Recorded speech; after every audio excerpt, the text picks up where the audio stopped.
verse or chorus, and I'll tell you which is which. Then I'll tell you that this form is called an octastitch. I'm pants at reading music, and I don't have perfect pitch. But when it comes to writing songs, I've got to scratch that itch.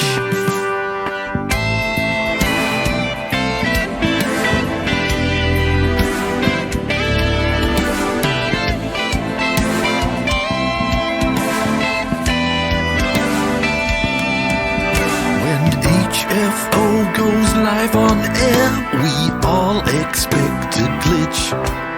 'Cause every show I do, I know that I will find a hitch. I'm not expecting what I do to ever make me rich. I'm having fun with making music here right now with you on Twitch.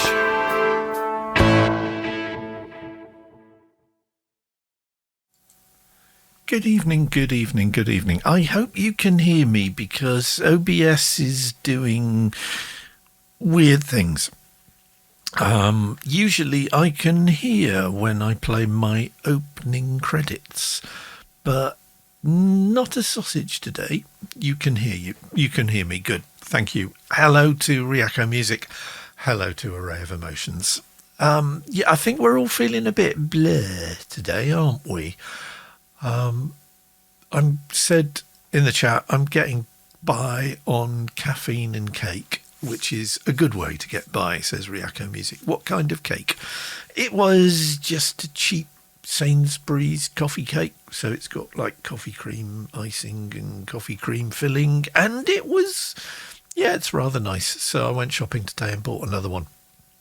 I'm keeping a weather eye on my streaming stats because we've been having trouble with wobbly feeds over the last couple of days, and it looks like we may... Oh no, they've just disappeared. Let me refresh that picture again. We're kind of rock solid on the 5 megabits a second, but before you joined me, it all went a bit weird. I've been pretty low the last couple of days, but I managed a decent night's sleep last night for the first time in what felt like weeks. So I actually braved Sainsbury's today. That's my rock and roll lifestyle. Yay, says Ryako Music. Indeed. So I came back with cake, came back with white chocolate chip cookies. So I had one of those today. Yeah, I've basically been comfort eating and comfort reading. Yeah, the allergies thing, not really an issue here at the moment, because for the last 3 days, the temperature has dropped well below zero. In fact, on Monday night, and on Tuesday night here, it dropped to -5.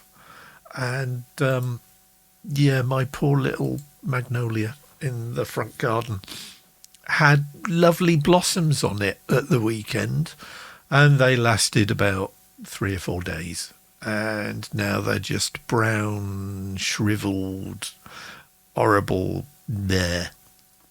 So yeah, that was my my garden display gone for a Burton. But on the other hand, as Nav cut down the pollen, there is none. So yeah, can breathe more than I normally can. Ryako Music says, I'm happy to help. Thank you. Yes.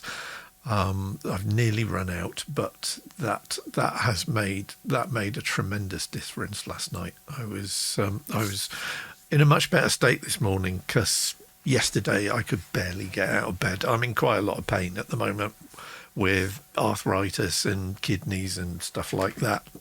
Yeah, let's not go into that.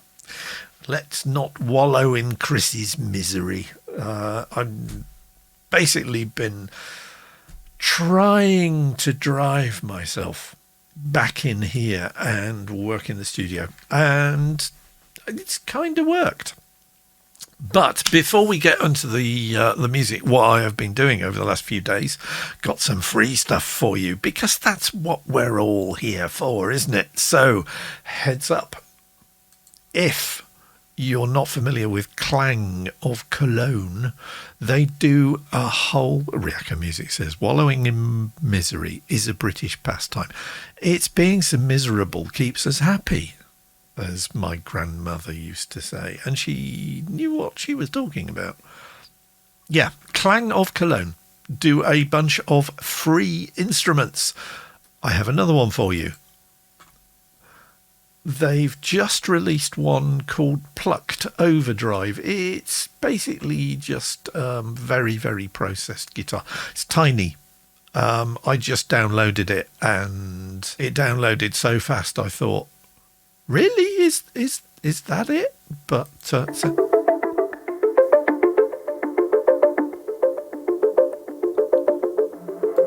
kind of a one-trick pony, but that's what it does. So Clang, free instrument to download, and then Spitfire Audio, because Tuesday was the first Tuesday in the month, dropped a new instrument for labs. It's about 450 megabytes, that sort of thing. I'll give you a demo of it in a bit, because I've already downloaded it, already installed it. Well, actually, I've kind of installed it twice, because I ran the Spitfire Audio app and it installed it on Tuesday when it dropped. And then I run the Spitfire app kind of every couple of days to see if there are updates on things. And it said, oh, there's a new labs instrument. I went, oh, another one? And when I went back, it was the same one. And it was like, oh, okay. So I installed it again and had to download it again. So I'm not quite sure what's going on there. So if you've had any issues with the Spitfire Audio app, please let me know how you fixed them, because that's not the first time I've downloaded something and then I've come back the following day and it said, oh, no, you haven't downloaded that. Do you want to download it again? And okay, I have a really, really good internet connection here. We've got fibre to the cabinet, which is just round the corner. So I normally get fairly decent download speeds. But when something is half a gigabyte, there is a time element involved, and I'd rather not waste time doing stuff that I don't need to do more than once, if you see what I mean. So yes, percussion, it's a whole bunch of different percussion tools. There are cymbals, there are snares, there's a bunch of stuff. I don't know if you can really classify a whistle as percussion, but there are several whistle samples in there, and there are various layers and stuff like that. It is, as all of Labs' instruments are, a glorious instrument, and it's free. So you just have to install the Spitfire Audio app. So go to the Spitfire Audio website, which is, strangely enough, spitfireaudio.com, download the app, click on the Labs tab, and get all the goodies, because there are loads and loads and loads of them, and they are all superb.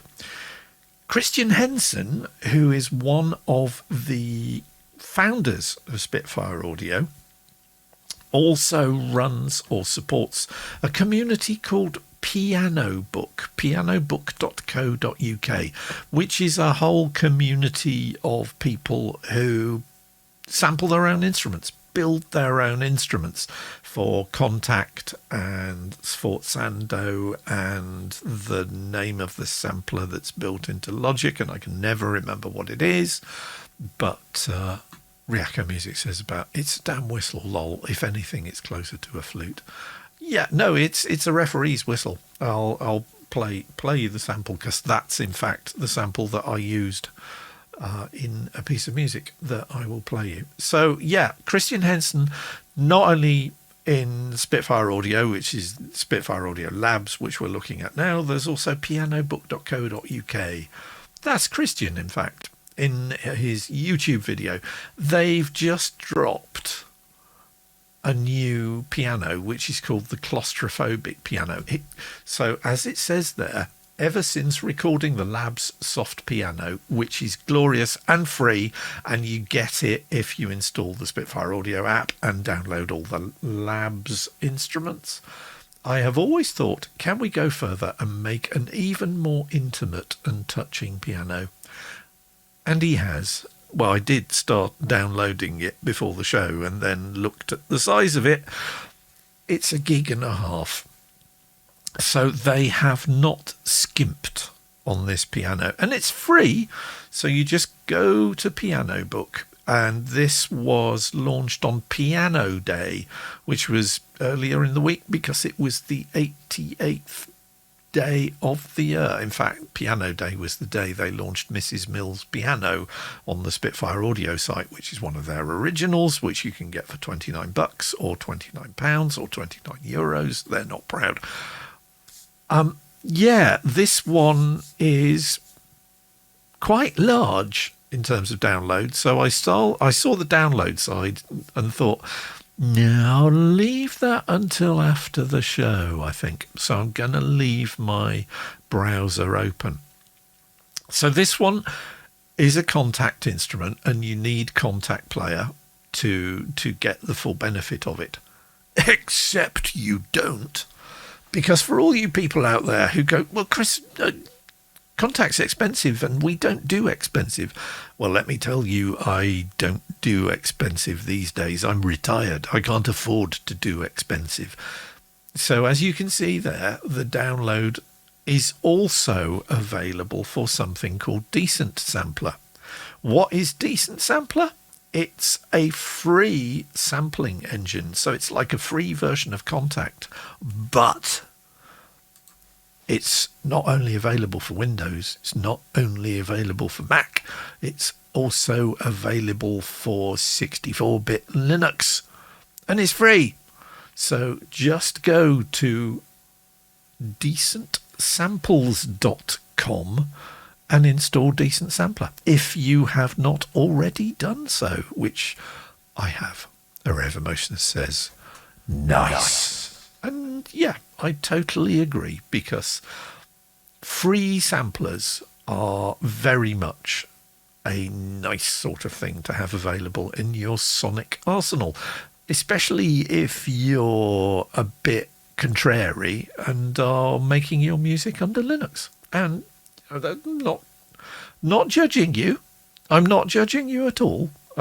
But you are somewhat more limited in the things that one can put together in Linux than you are in Mac and that you are in Windows. And Ryako Music has just got her new PC. So she will be moving from the Mac ecosystem to the Windows ecosystem. And oh boy, are you going to have fun with that, Mel. I really hope you enjoy the journey, but there will be much downloading and much installing of new pieces of software that do not exist in the ecosystem that you are leaving behind. Nice, says Array of Emotions, and then qualifies it. Although Linux support is like a guarantee for terrible user experience, the above statement is inspired by trying out Darktable. Yeah, you've kind of got to sort of dig in deep with Linux. I've got an old netbook that I bought donkeys years ago. I think it even predates Mel's MacBook by quite a few years. And I run Linux Mint on it. And I can run Thunderbird and do me email, and I can run Firefox and browse the web. And it's one of these Asus E netbooks that they do. So I put a new battery in it, ripped out the hard drive, put a solid state drive in it. So it's no moving parts at all. And even at the age of, what is it now, 14 years old, it's still got decent battery life. The display is only like 800 by 400, so it is a bit limiting, but it's something you can put in a carrier bag, so I still use it from time to time. But I wouldn't like to try making music on it because it's only got like an Atom processor in it, so it's like slow. How's our stream doing? That looks a bit better, doesn't it? I can live with that. Jolly good. So back to, there I am clicking on the mouse. I've got a Stream Deck in front of me and I'm clicking on the mouse. Anyway, 5090 the prequel is underway. Haven't really been at it a lot because I've got into the I'm not happy with that mode, which I occasionally drop into, which means that if I go to the Write Another Song that I wrote at the weekend, which will be the theme tune to Sunday's show, which is now going to be called the Write Another Song show, I said, not really totally happy with the vocals. So I did leave the main verse vocals, but I might have got a little bit carried away with the chorus vocals and completely. So I am now a barbershop octet, if not more. So I did the harmonies, and then it was like, I've got too many harmonies and I can't hear the melody coming through. So I went back and, rather than just redoing everything, just added more harmonies on top until it kind of went in the direction that I was hoping it was. Mike Tango Charlie, good evening, sir. Did someone say barbershop octet? That's a lot of vocal layers, says Ryako Music. Hey, it's Mike Tango Charlie, says Array of Emotions. Good evening, folks, says Mike Tango Charlie. Hello, hello. And many thanks once again for your support on Bandcamp Friday. When I saw my stats on Bandcamp Friday, this last Friday gone, my first reaction, I'm not kidding here, my first reaction was, holy shit! Because I had a very, very good Bandcamp Friday, it has to be said. So, thank you. Thank you all. So not only did I redo all the vocals, I thought, you know what, that guitar solo, I don't like the direction the guitar solo was flailing in places, so I erased all the electric guitars and did them again, and as a result, this is what it sounds like now. I woke up this morning and I wrote another song. I put on pants, went to work and wrote another song. When tomorrow's dawning, I will write another song.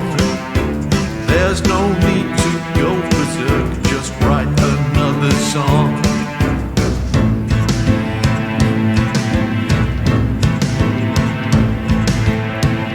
So that you won't go insane. And when you've done it, turn the page and do it all again.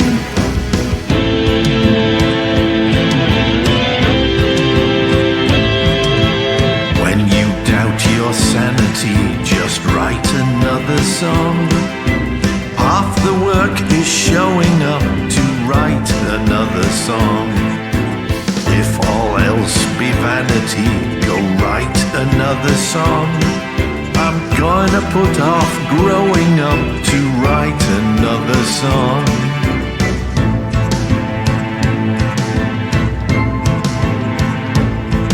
I do this so that I don't go insane. And when I've done it, I go back and do it all again.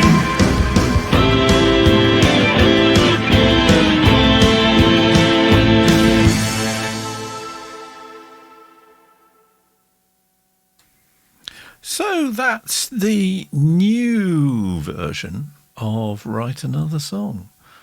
Mike Tango Charlie says, I get the feeling you think we should write another song. Revomotion says, it's cute. Thank you. I will definitely take cute.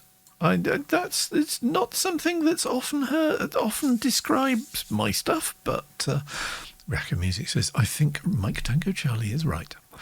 These shows, it's all about, I mean, anybody can write a song. If I can write a song, then anybody can, and it's great fun. And even if it's just you, there are people on the February Album Writing Month website who do prolific amounts of songwriting, and it's just them. They cannot play musical instruments. They cannot play guitar or ukulele or anything else, so they just do it a cappella, and they have great fun doing just a cappella stuff.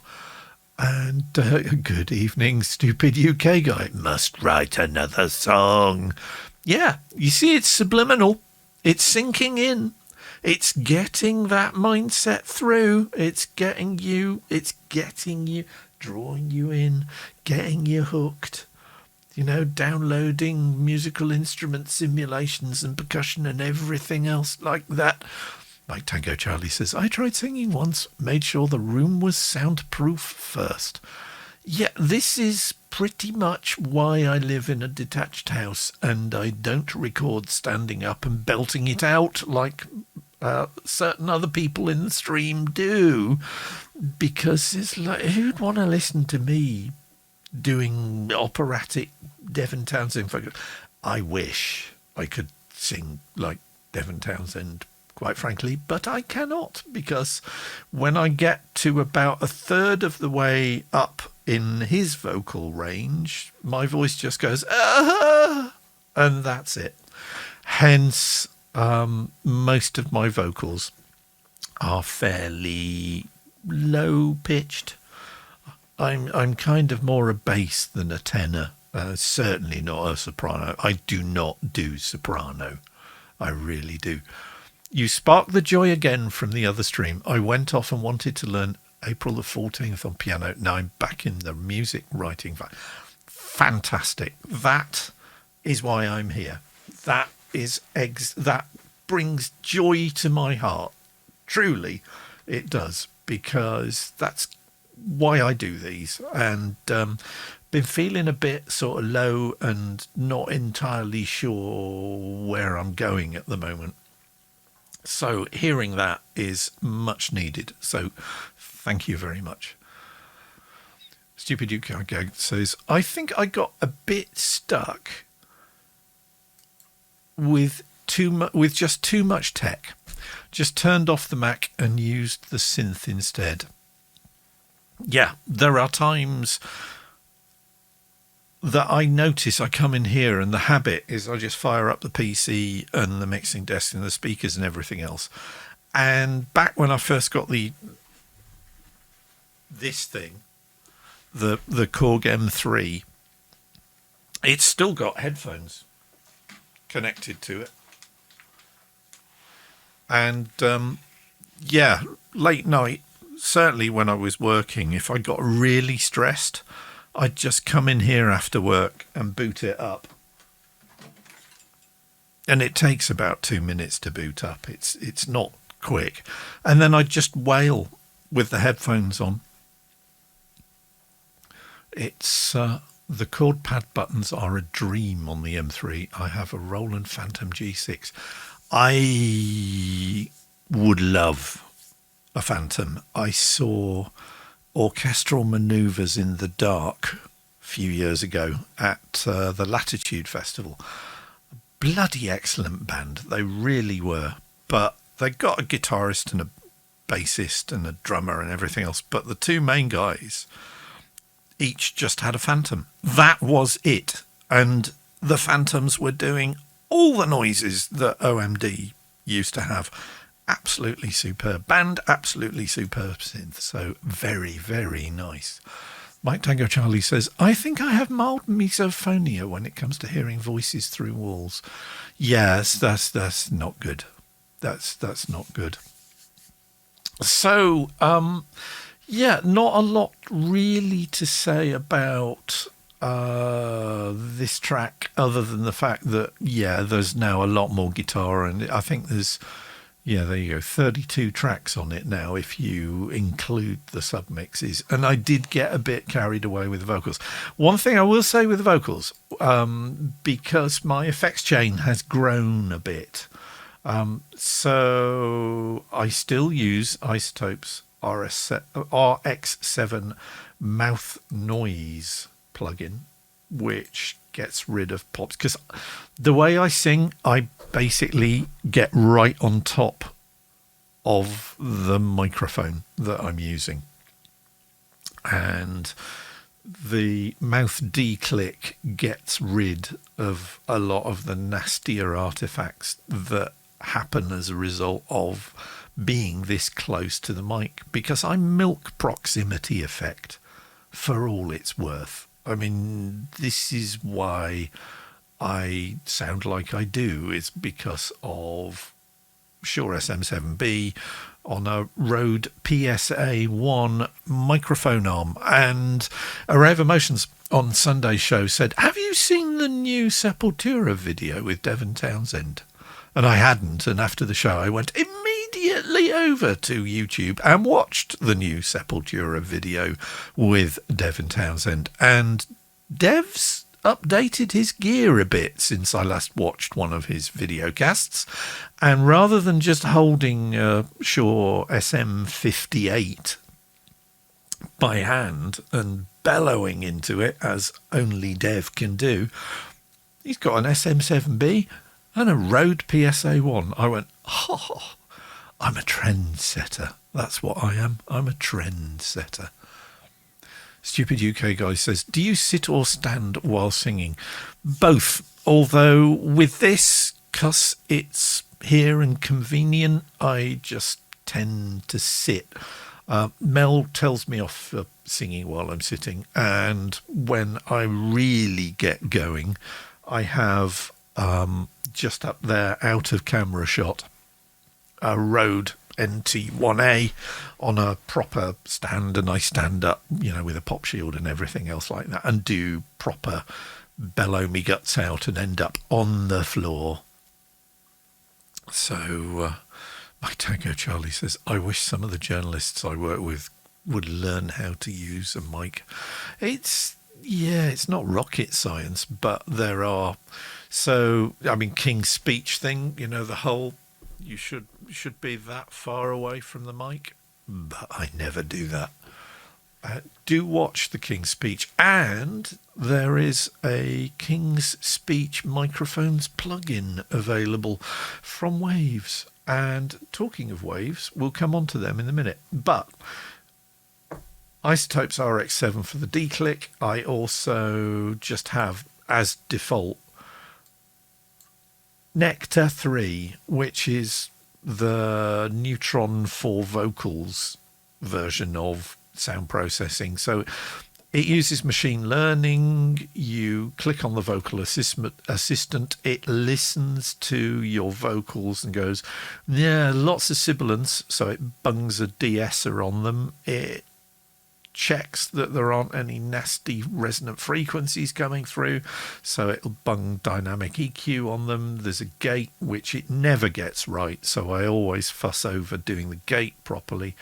A whole bunch of EQ, bit of compression, and then the reverb, and it's never enthusiastic enough with the reverb, so I always go in and tweak everything. I mean, the thing with machine learning is it does a fairly reasonable job. It's certainly better than the results that I would get if I didn't use it at all, but I still tweak afterwards. Right, the new, well, I've had this a while, but I've only just started really getting into it, is the Chris Lord Alge Epic. So it's kind of like the Ocean Machine that I've got for my guitar effects down on the floor here, that's sitting at my feet flashing at me. So it's multiple delays, and I've got just a live room setting on it on this to just bring a little bit of space into the vocals rather than having them, well, not entirely dry, because the Nectar 3 is putting a bit of reverb on it. But the Chris Lord Alge plugins, they're really good. If I had the money, I'd buy them all. But I saw a demo of this. You could get there's a sort of smaller version of it. It's one or the other, but there's like the cheap version, and then there's the full version. And I got the cheap version and used it, and thought, you know what, I think I could probably use the full version of this. After the reverb, it's another good old Waves plugin, which just keeps me in control, which is the Vocal Rider. And I use Vocal Rider on the vocals. I use Bass Rider on the bass whenever I make a track, because they really do just glue everything down. It's surprising. It's really subtle, but I've been really surprised by how much better my vocal tracks and my bass tracks sound like just by putting that Vocal Rider in or the Bass Rider in. And they're not expensive, because Waves, let's face it, have always got a sale on. And if they haven't, like I said on Sunday's show, if they haven't got a sale on, wait half an hour and they'll have another one on. Highly recommend the Waves Vocal Rider and the Bass Rider. And then my new favourite, which is basically just on my submix template. So all my submix templates, all my Ableton templates, each submix now has the Waves SSL 4000D channel strip just dropped on it, just by default, because it really, really does nice things to my vocals, to my synths, to my drums. So it's on all of them. There you go. And it says default preset, but I've been tweaking stuff. There are some really useful presets as well.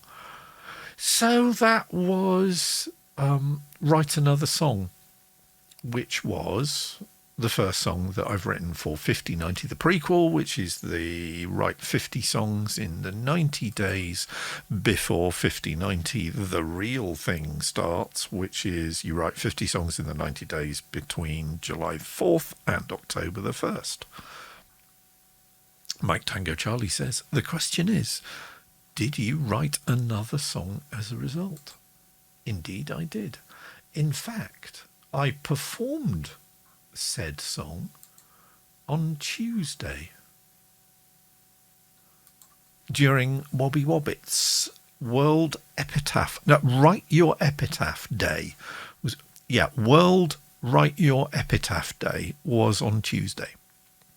And she said, why don't you, because I've been tech support on Wobby's streams and co-host now for best part of 3 months, so I'm usually there to fix stuff if things have gone wrong, and she hands off a lot of the spotlighting and highlighting and muting people and whatever else to me, and I really enjoy doing it.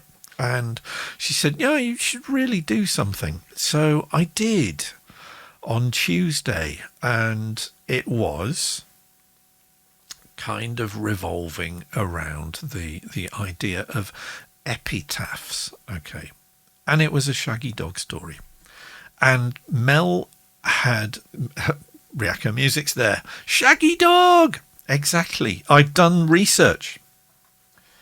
So if you're writing songs, or if you're a writer, full stop, doesn't matter what you write, but if you're a writer, there are a few books, yes, literally dead tree stuff. Forget the web. The web's fine. The internet's fine. Not disparaging the net. But sometimes you need a decent dead tree reference manual. Mike Tango Charlie says, rhyming dictionary. That is one. But this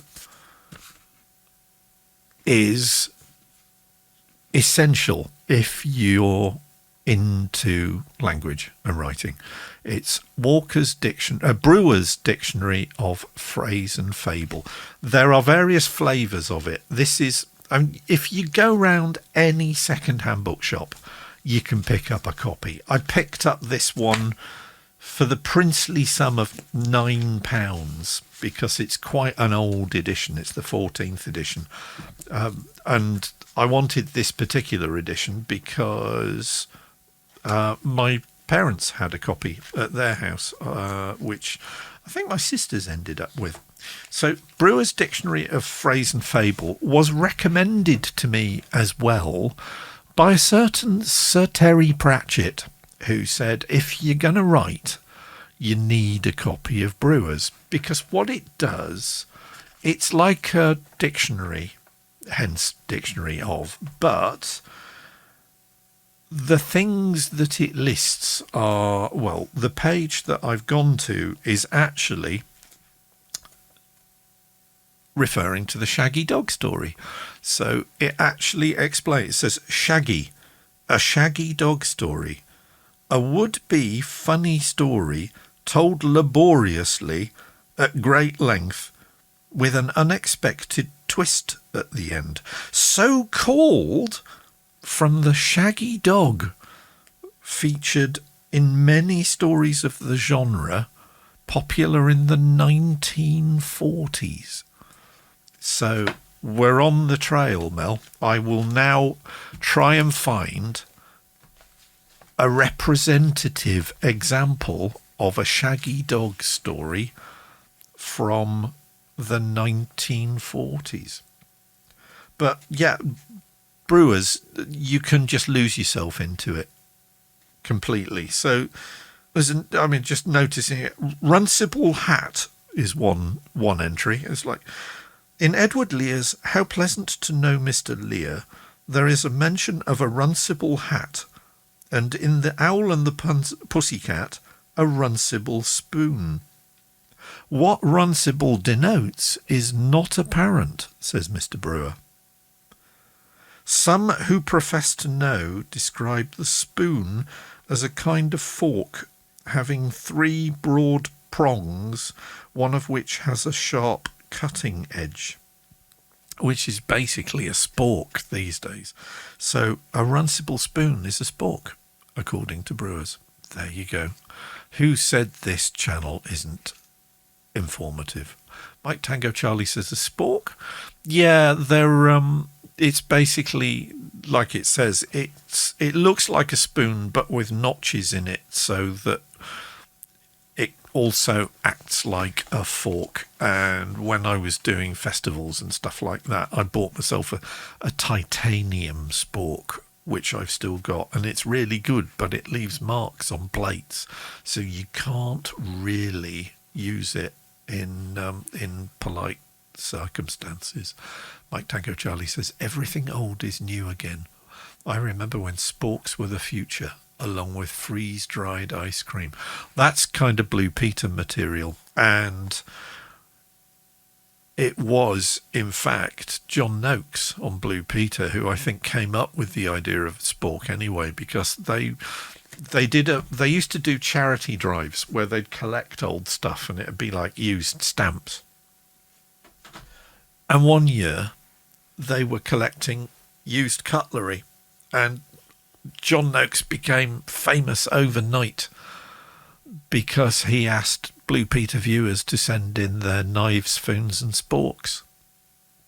So, yeah, there you go. Anyway, Shaggy Dog story kind of brings me on to the next track that I wrote for 5090, the prequel, and it's the track that I performed on Wobby's World Plan Your Epitaph Day show on Tuesday night. And I'd actually recorded my performance on Tuesday night, and I was just going to upload it and say, yeah, there you go, that's it. That's going to be my performance for song number 2. Except the curse struck again. Because when I played it back, having recorded it while on Zoom, for Wobby's show, which was done as a Zoom teleconference. Played it back in Ableton the next day. Array of Emotion says, "Oh no, not the curse." Yeah, it's the weirdest one yet. I played it back and my voice had been pitch shifted by like about 5 or 6 semitones. And I listened to it and thought, that's not me. I have no idea what had happened. Mike Tango Charlie said, up or down? Up. I almost sounded like Donald Duck. It was utterly bizarre. Hadn't compressed the time. And I was thinking, well, you know, is that because Wobby's Zoom meeting was using audio sampling at 48 kilohertz rather than 44.1, which I use on my sound card? And then I thought, no, if they'd sampled it faster, then if I play it back on my system, that should slow it down. Is that included in the discography I just bought? No, this literally, I redid it today. So this is new, and Write Another Song is new, because Write Another Song I wrote on Saturday, and this, yeah, Mike Tango Charlie says, denied. But I will be putting it on Bandcamp as pay as you want. So I think you'll be more than entitled to a free download when this goes on Bandcamp at the end of this month. But yes, let's go over to presenter mode. You should keep the original.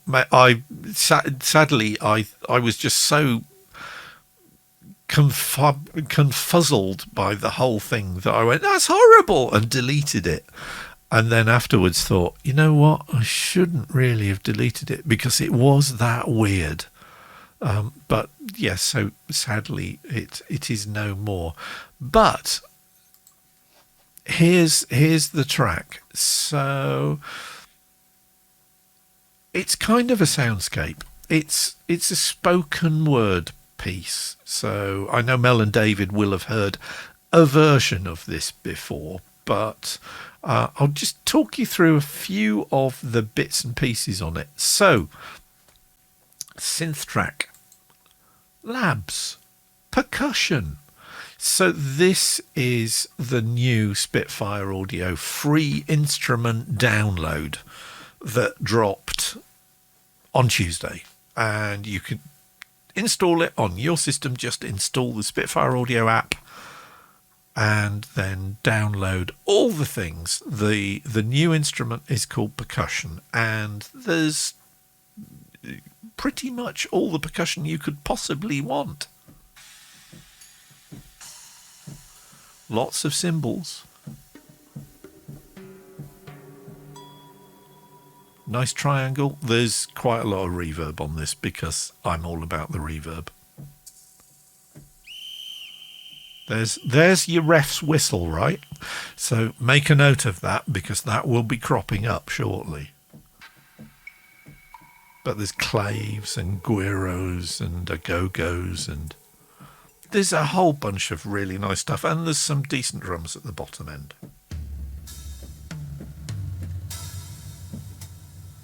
So labs, percussion, and this song, I wanted to come up with something that kind of fitted with World Epitaph Day, and I was racking my brains for something that would work, and then thought, you know what, I'm just going to do a Shaggy Dog story, and I'm going to do it soundscape wise. So I then thought, okay, let's build in some nice soundscapes. So you remember a couple of weeks ago I was talking about the Inspired by Nature pack that comes with Ableton Live 11. Well, I've been playing with that a lot and really like it. So you drop a sample of a piece of music or a sound or anything else into this interface. And then that funny orange thing emits little ping pong ball things that may move around that spectrogram of the sample and literally just sample that tiny part of the sample.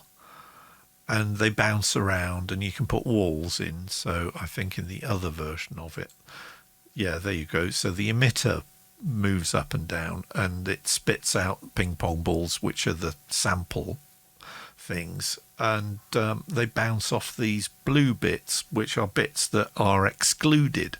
So if you've got a particular thing in the sample might, for instance, have a vocal in it, you can just draw a blue box around the vocal and it won't play the vocal. And it's, well, why don't I just play it you? So this is a spoken word piece for World Plan Your Epitaph Day.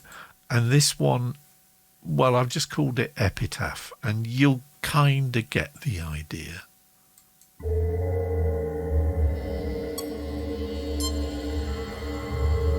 I have a live streaming show. It's about music, but I often get sidetracked into talking about other subjects. And recently I ended up discussing the work of the late John Alva Keel, who was a journalist who wrote The Mothman Prophecies and was played in the Richard Gere film by Brian Cox. Not the Infinite Monkey Cage one, the Hannibal Lecter one. After the show aired, a friend of mine revealed that he was the owner of a fully functioning time machine and asked me if I'd like to visit the future. How could I resist?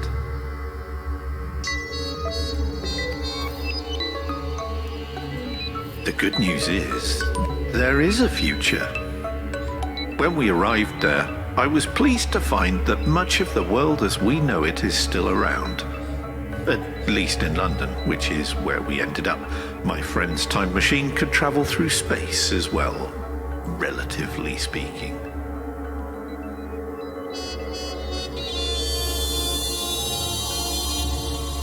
Best of all, people in the future are able to walk around in public without wearing masks. There was a lot of walking about, in fact. It turns out to be much better for the climate. And it's good for you. The science of the future was pretty cool coming up with discoveries like that.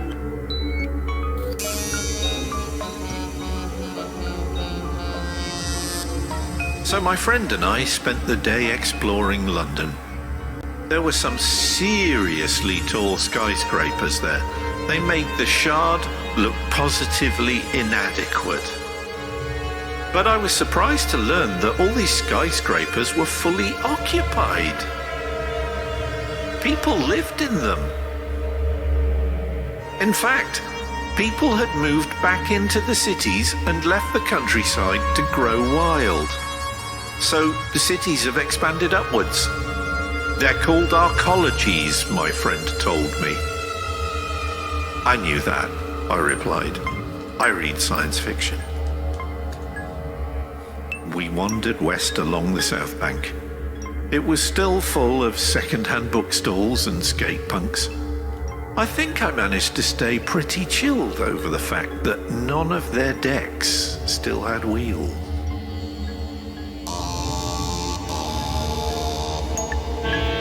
We crossed the Thames at Westminster Bridge.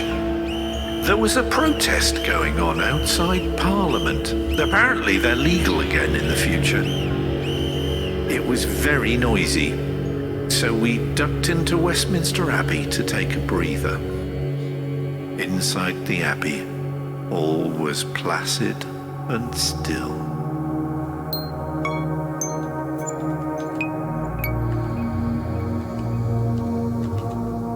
Actually, this is what I wanted to show you, said my friend. He led me over to the part of the Abbey where a handful of prime ministers are interred. I was surprised how boring most of their headstones were. Neville Chamberlain's diamond-shaped memorial of grey stone was strictly the facts. A cross, then Neville Chamberlain, 1869 to 1940. Prime Minister, 1937 to 1940.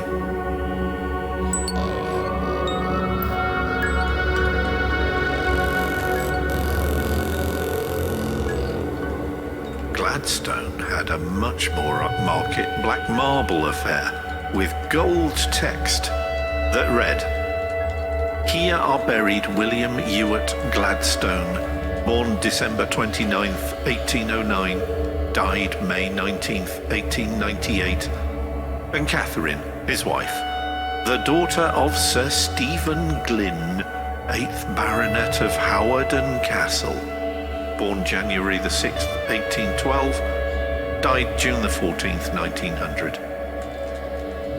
Kinda sucks when your father-in-law gets more text on your gravestone than you do, I thought.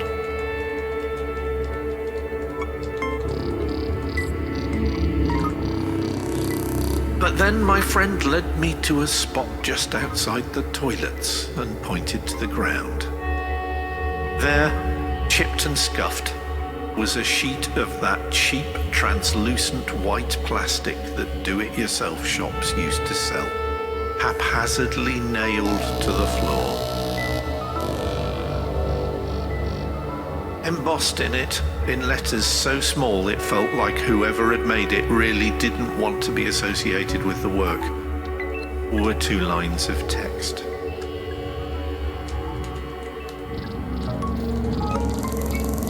I read them carefully so that I could relate them to you back here in the present. Here lies Boris Johnson, doing what he's always done.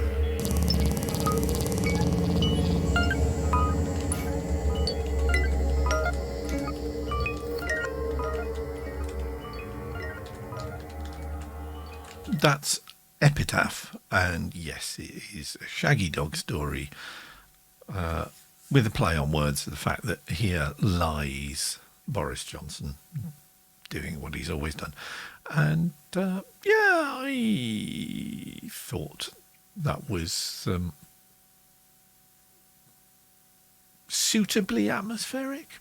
Yeah, future soundscape type stuff. I'm a bit sort of uncertain because I've never really done anything like this before. I did one Slothcore song, Slothcore being this 20 to 40 beats per minute thing that Candle invented for February album writing month. So basically he invented a complete new musical genre, and now it's really taken off and people are doing Slothcore. There's going to be a Slothcore compilation onto Bandcamp which will be happening shortly, and I have 2 tracks that are have been put forward as candidates for inclusion on the Slothcore album, but I didn't do the spoken word one as a submission for this because I'm kind of, it's like, yeah, is this me? I don't know,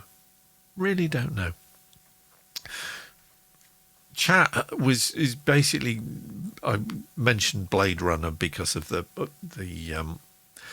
rather cliched, but I love it, so I'm going to use it. Yamaha CS80, which is one of my favourite synthesizer tracks, one of my favourite synthesizer voices. So it's this one here. It's the Arturia emulation of the Yamaha CS80.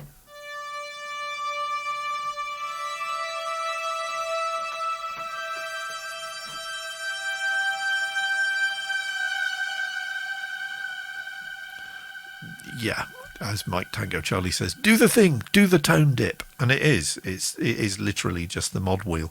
So if I go to, let's go to Studio Cam. All right.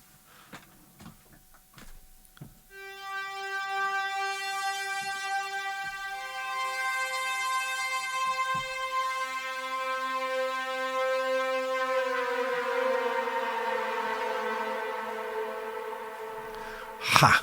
The sound of the future for 30 years, says Mike Tango Charlie. Yeah, is it 30 years? It's nearly 40 years. It'll be 40 years next year, 1982. That is terrifying. It's awesome. It's still awesome, says Ryako Music. I just love that. And you've got to have masses of reverb for it.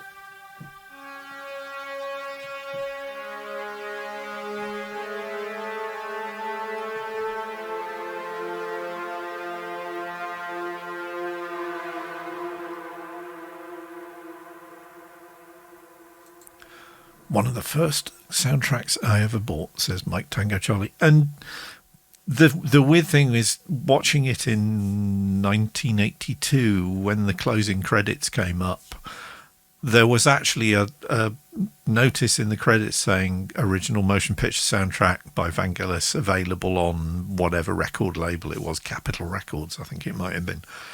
It never appeared.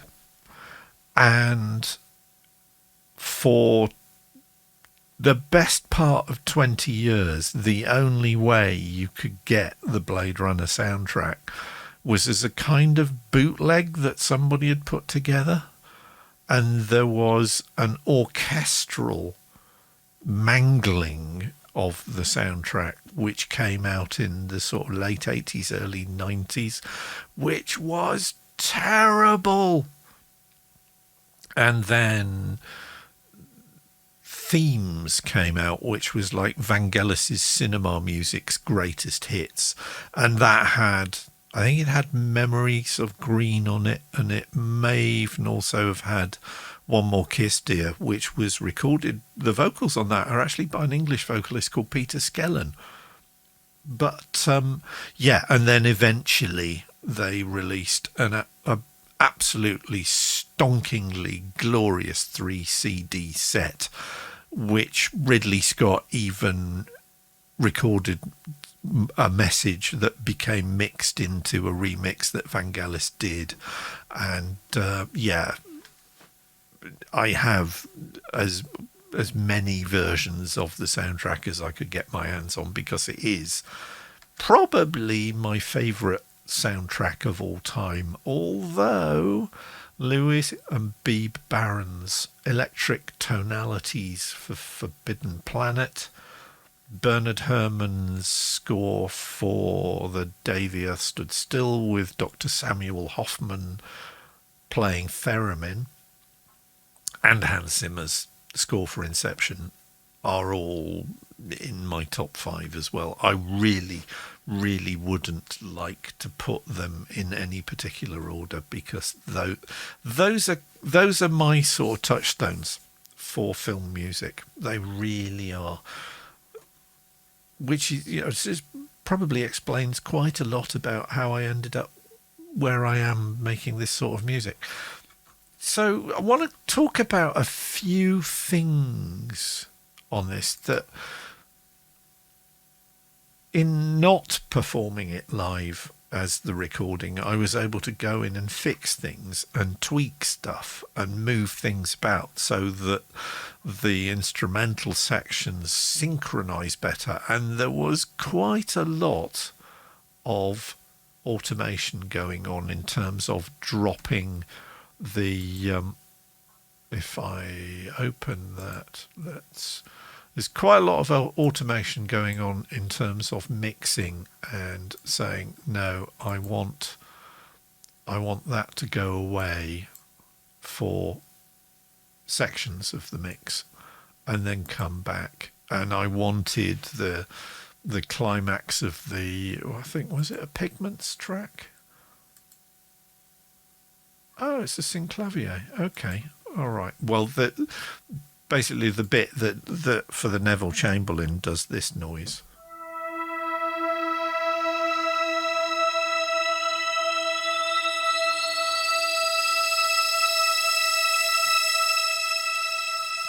So yeah, in recording the dialogue and then not performing it live for you, I've been able to just get things to drop where I wanted them to.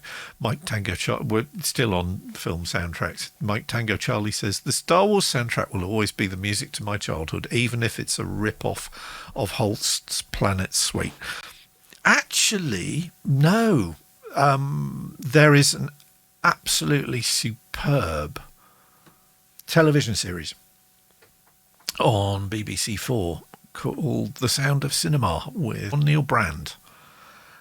And he discusses the influences on Star Wars that John Williams would have been directed to reference by George Lucas. And I think, if memory serves, that the person that they reference most of is the first composer to ever win an Oscar for a score, because up until the point where Cyril Korngold won an Oscar, and I can't remember what the film was for, Oscars for music in cinema just went to the head of music production at the studio. The poor shill who had to write the music and do all the arrangements, or anybody in the orchestras, didn't get a nod at all. It was just the big boss man who got the kudos. But all right, what I will do, because I can't, the sad thing is I'm not going to play you some of Cyril Korngold's music because of copyright, but have a look on iPlayer if you're in the UK, which Mike Tango Charlie, I know you are, and see if The Sound of Cinema is available on iPlayer, because it plays, they play excerpts from some of Korngold's stuff that was written in like the 30s and 40s, and then compare that with like the main theme tune, the fanfare, the Force theme tunes. I'll check it out, says Mike Tango Charlie. The best bit, right, of the Star Wars nods and references that John Williams did. Oh, and another one, right? Another thing that you will need to do, because they are complete John Williams fanboys, is there is a podcast that's produced by a bunch of guys in Australia that's called The Art of the Score. And they dedicate 2 90-minute shows just to the music of Star Wars and where John Williams was coming from in terms of each theme and the development and everything, even the cantina music. It's all discussed in great detail. You don't have to be a musician to listen to it. If you're a Star Wars nerd, you will love the show. So that's The Art of the Score. They really are big fans. So they did two episodes on Star Wars, 2 episodes on The Empire Strikes Back. I think they did 2 episodes on Return of the Jedi as well. So they are huge Star Wars nerds. They're huge John Williams nerds. But going back to the art of the Sound of Cinema, what John Williams did for it's become known as Darth Vader's theme, but it's the Imperial March, the da da da da da da da da da. On the Sound of Cinema, they point out that the fact that if you kind of turn it backwards, it's Hail to the Chief. Da da da da da da da da da da da da da da da. So it's da da da da da. You get the idea? And I'd never twigged until I watched the show, and it was like, what? It's so obvious when you hear the 2 pieces of music played next to each other that basically Darth Vader is a backwards version of the President of the United States of America. That was one of my favourite cinematic jokes. But Imperial March, never heard of it, says Mike Tango Charlie. White House Band could have had some fun during Trump's inauguration. They should have played the Imperial March. That would have been quite fitting. Yeah, let's not go into the politics. So yeah, I wanted to talk. I've been having sort of issues with various, like we go. You know, I was saying about isotope. So if we go to the vocals, once again, I've got Nectar 3 in there, and I had to do quite a bit of tweaking because, in fact, what I can do is I will just reset what had gone wrong, because all it was, it's the release there, right? It's 400 milliseconds. If I turn that back to the 312 that it was at, listen what it does to that vocal. We wandered west along the South Bank. It was still full of second-hand bookstalls and skate punks. I think I managed to stay pretty chilled over the fact that none of their decks still had wheels. And then if I do it again... We crossed the Thames at bookstalls and skate punks. I think I managed to stay pretty chilled over the fact that none of their decks still had wheels. See, it goes away. Let's do it again with an even slower... we crossed the Thames at Westminster... with an even faster release. Full of second-hand bookstalls and skate punks. I think I managed to stay pretty chilled over the fact that none of their decks still had wheel. So none of their decks still have wheel rather than wheels. We crossed the and yeah, it took me a while to figure that one out, but I got there in the end. Just as I got there in the end just now. Those Inspired by Nature pack that you get with Live 11, you literally just press play and they go off and they do their own thing.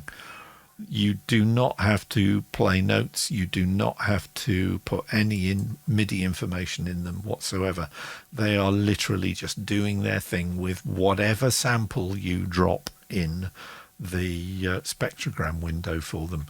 But the other stuff, there is 2 tracks that I'm playing stuff, and the Analog Dreams, which is a contact instrument from Native Instruments, is the grumpy sort of farty noises.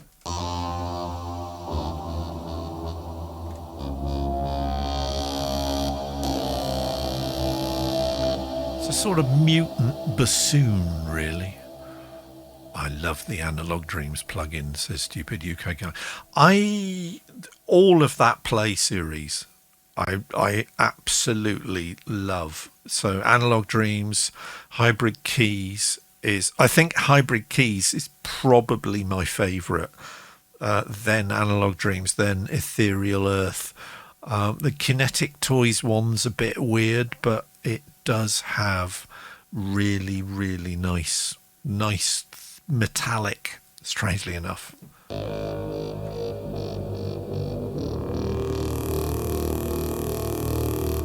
But I love how those Play series evolve over time. And when you're putting a soundscape together like this, you don't want something that just makes a noise and just continues to make the same noise over and over again.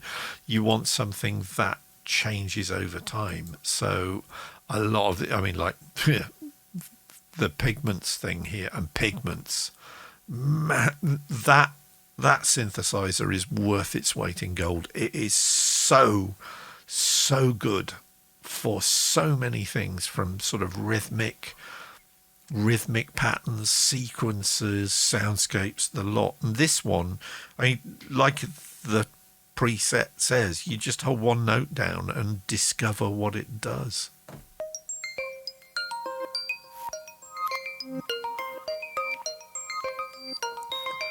And yeah, I've got a very, very long ping pong delay on it. So if I just turn the ping pong off, so this is what just the synth is doing. Stupid UK guy says, is Pigments from Native Instruments? No, it's Arturia. It's right, because Arturia are famous for all their emulations of classic hardware synths like the Yamaha CS8T, like the Yamaha CZ101 / Yamaha Casio CZ101, Casio CZ1000. The CZV is superb, and they've just updated it. But Pigments is their own sort of creation, and it's a wavetable / analog / FMs. It's its own beast. I got it as a deal about 2 years ago, and it's become my go-to synthesizer. It is incredibly powerful, but I mean, just that.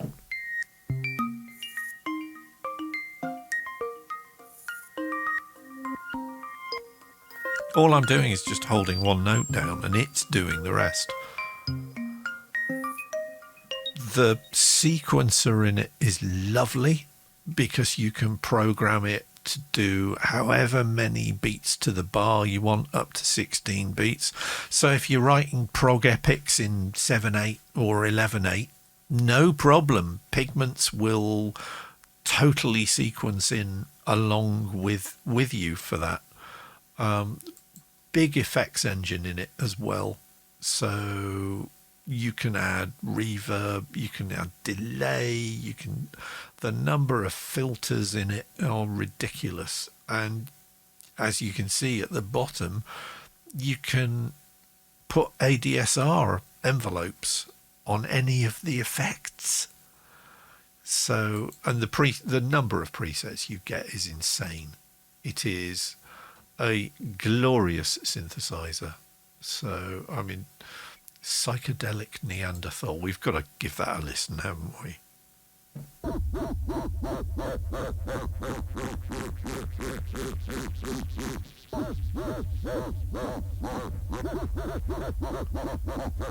And we're back to John Keel, because I've just been reading about John Keel investigating the Yeti. John Keel, the Flying Saucers guy, Mothman Prophecies guy, turned out to be one of the last people to cross into Tibet from India in the 1960s before China closed all the borders. Not a lot of people know that.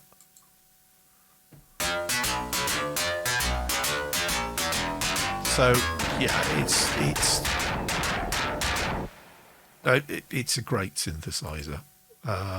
Well worth getting. The basses on it are superb.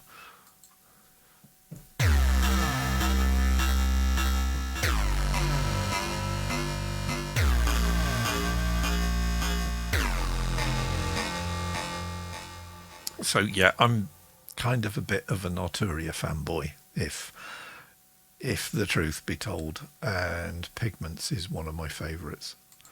So the whistles on that was from Labs.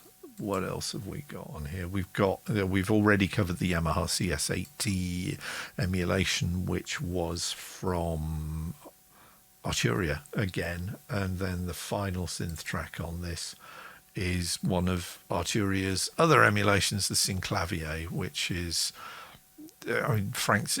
If you've not heard the Frank Zappa album Jazz from Hell, do grab a copy of it because it's insane. Frank basically decided that he was going to write music so complicated that he didn't believe his band could play it, and he performed it all on the Synclavier, and that became the album Jazz from Hell. And one of the tracks on that took on a life of its own, and there are now bands who play it live, and the track is called G-Spot Tornado. And again, I'm not going to play it because copyright and everything else. But do a YouTube search for Frank Zappa, G-Spot Tornado, and it's all one of those, the synclavier. And that was my air raid sirens and dramatic Westminster Abbey vibe.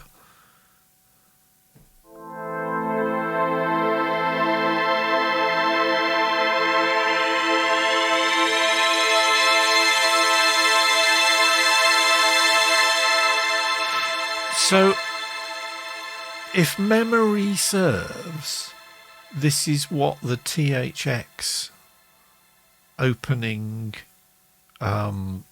logo for the sound design actually used. In fact, maybe it's changed, but I thought there used to be a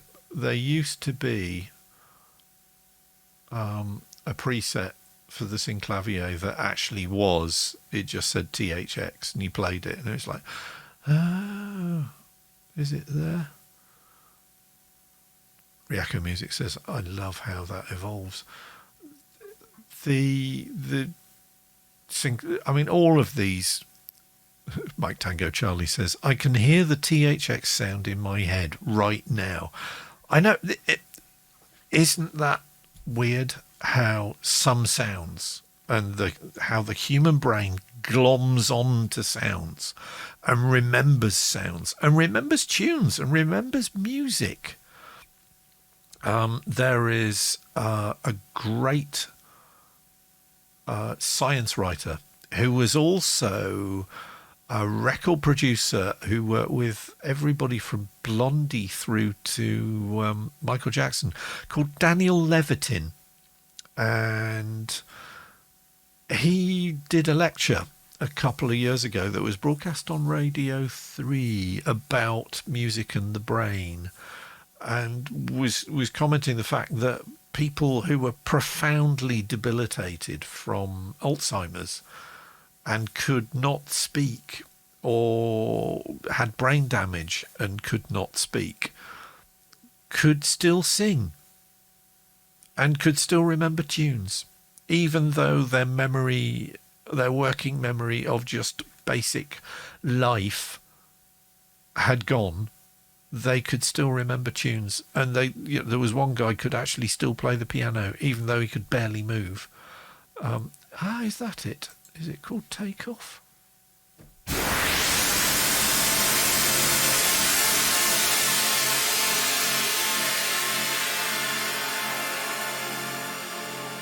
How would you write that sound, says Mike Tango Charlie. How many letters would it take? I think there is one thing that I can do you, because on the web, it was patented, and the music is actually shown in the patent. So let's just Google THX noise patent. And I can show there are lots of slurs of notes, and the slurs cross.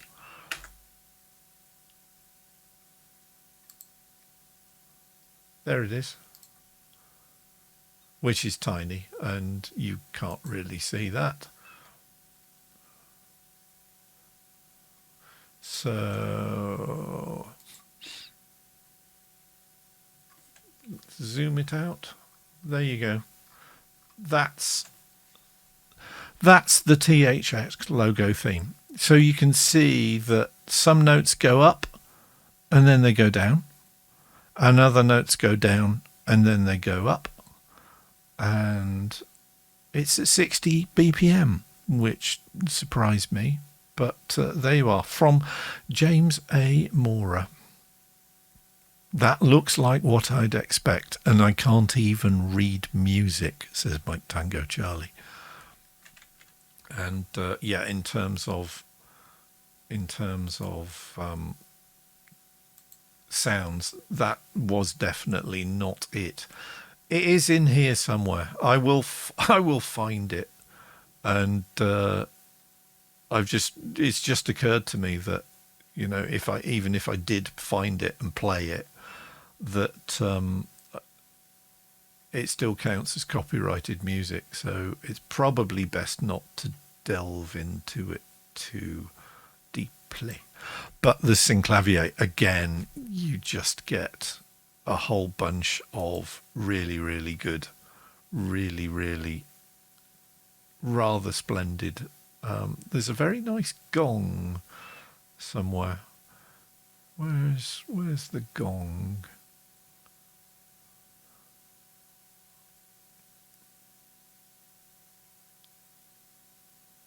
But yeah, the gong featured on a demonstration record that was issued by New England Digital, who were the people who built the original hardware one of these. I mean, the hardware version of synclavier. I think the first edition of it cost something like $70,000. But you got a free demonstration LP with it on vinyl. And have a search on YouTube for synclavier demonstration record, Beat It, because the opening notes of Beat It are lifted absolutely entirely, tempo and everything, from the demonstration record of the synclavier. And there was a really interesting story about the fact that the guy who recorded the music for the New England Digital demonstration album did not get a writing credit for Beat It, but he then got a writing credit for one of Michael Jackson's other songs. Yeah. So the whole story's on YouTube. It's worth tracking down just for the weirdness involved and the fact that you play the note on the synclavier and go, oh, I know what that noise is. And there are various yes samples in the synclavier setting on that as well. But yeah, it's funny. There's the Mike Tango Charlie says, I know that sound. And the little bell gongs for the Dolby Digital one. It's almost as memorable, but yeah, I've got a fairly decent system downstairs for me surround sound, and crank it up with a THX disc in it, and things start shaking. It's rather glorious. So, two pieces of music, which is kind of where I'm at this week. I will be back in here tomorrow because I've got a few ideas for some more pieces of music, and I think I'm over the worst of the sort of feeling a bit rubbish that I've been feeling earlier on in the week. So, positive frame of mind, positive mental attitude. I am gonna edit this show down.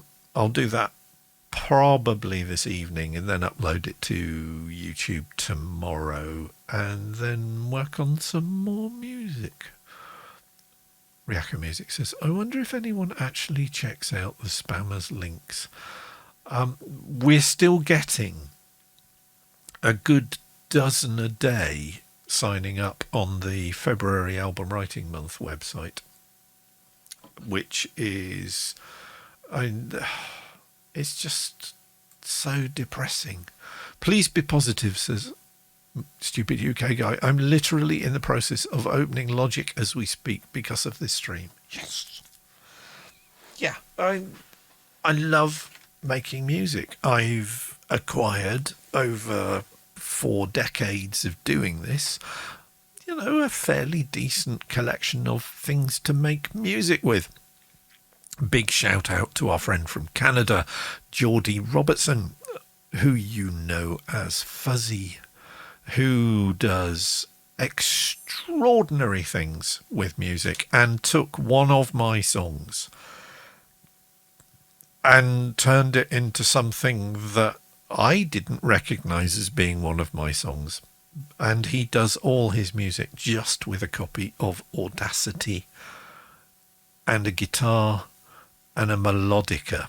And he was so inspiring in terms of what he can do with music that I literally went out and bought a melodica. Reactor Music says, I've got another full day of production for VPC. From what you were saying, I mean, I loved what you did, the Cowboy Bebop. Totally, I think Yoko Kanno would be proud of that one. I can't wait to hear what you are doing for this next one. And I mean, if you're saying it's insane, then yeah, can't wait. So yeah, in terms of insane, one of the things that I was listening to again over the last few days have been music by my friend Martin, who you know if you've been hanging around February Album Writing Month's website at all as Mr. Silver Machine or Mr. DeSelby or Freaks of Nosmo or one of any number of pseudonyms that he has. He recommended to me a few years ago now, I think it was, he said, if you're stuck creatively, just invent a new persona. Set up a new Bandcamp account or a SoundCloud account with a new persona and just do music completely differently.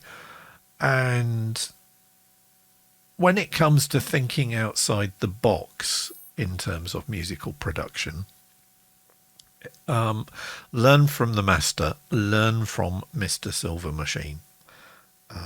He's now got an album out on a proper record label, which I will track down the details thereof and post it in the show notes. But so I did a tribute to Mr. Silver Machine for February Album Writing Month this year, which was called I've Got This, which started off with the Moog vocoder emulation that Arturia created.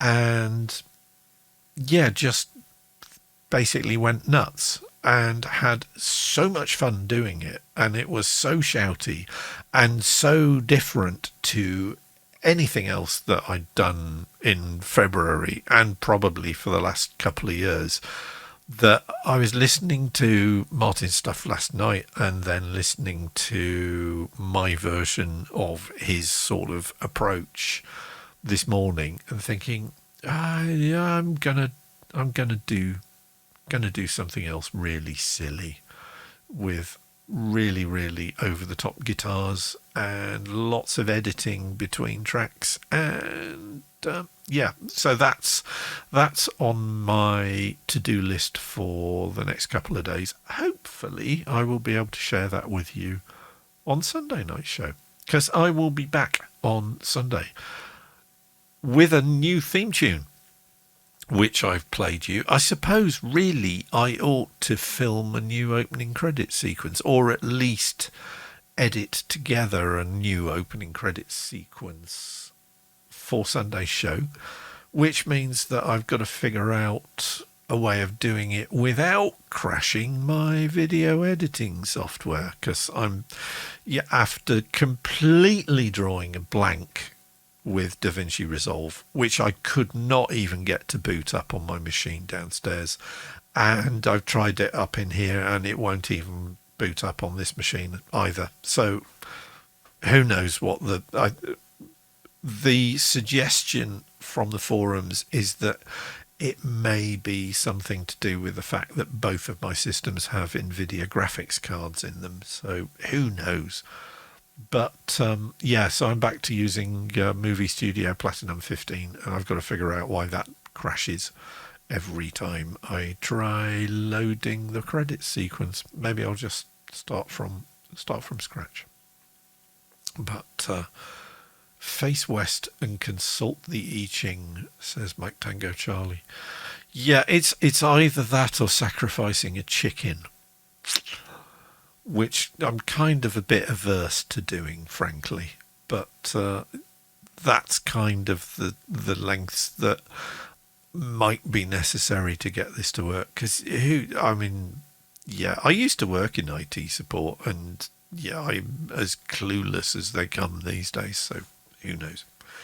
Anyway, I will be back on Sunday night at 2100 British summertime.